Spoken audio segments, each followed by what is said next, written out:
Hey y'all, this is Tom the Beer Whisperer. How you doing? I'm doing kind of a different brew review this morning because I'm not actually going to be drinking one. I'm just going to tell you about a few.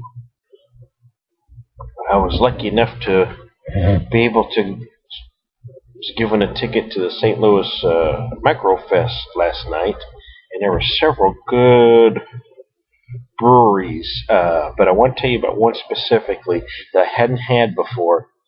Out of Indiana, New Albanian, in New Albany, Indiana. I tried four from them. The Oaktimus, it was an oak aged double IPA. It's 10.7. The Jaxon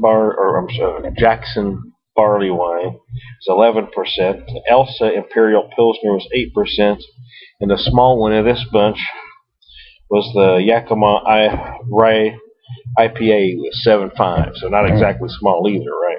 All of these were fantastic. I tell you what, they were great. But the standout was the Oaktimus. This Oaktimus was incredible. It was hands down the best oak-aged double IPA I've ever had. And I have been a fan of Southern Tears Unearthly.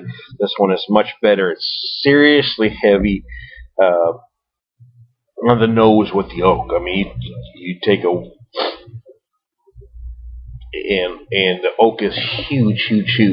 But when you sip it, it doesn't overpower the beer, and that's been a problem with several oak aged beers. Is that in many cases the wood takes over the flavor, and this one is just subtle. It's there. You can tell the oak's there, but you also taste the malt and the hops. It is the best balanced oak aged double IPA out there. This one was fantastic. I went back to that booth so many times that the guy, I don't know if he wants me to mention his name because I don't want to get him in trouble, but he gave me this beer at one point. We were talking and laughing, and he says, "Here, why don't you just sneak this one out?" So I did, and I'm not going to pop it because it's 7:52 here. So, not even a beer whisperer is drinking at 8 o'clock in the morning. But this is a black and bluegrass. It's an ale with blue agave nectar and spices. I'm going to tell you a little bit about it here.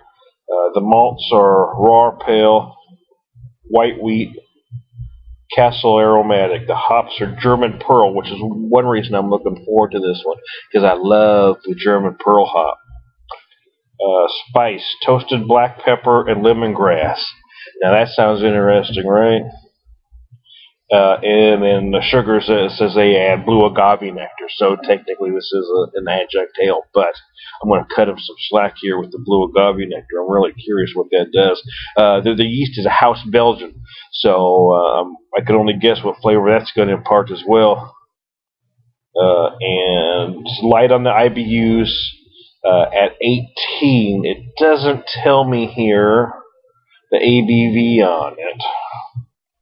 I don't think it's on here anywhere. I don't see it's not there.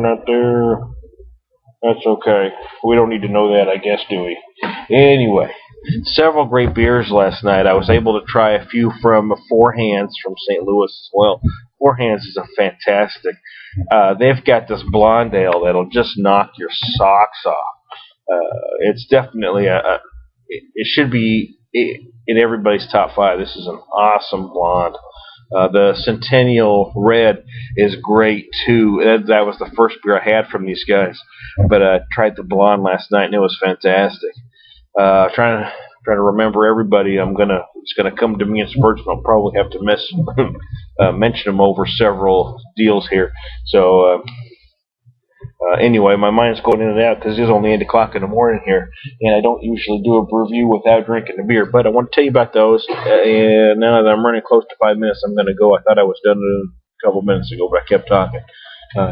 Black and Bluegrass, New Albanian. If any of my beer friends live in Indiana, we need to talk, folks, because I need to get some of this beer. This time the Beer Whisperer. You all have a good day.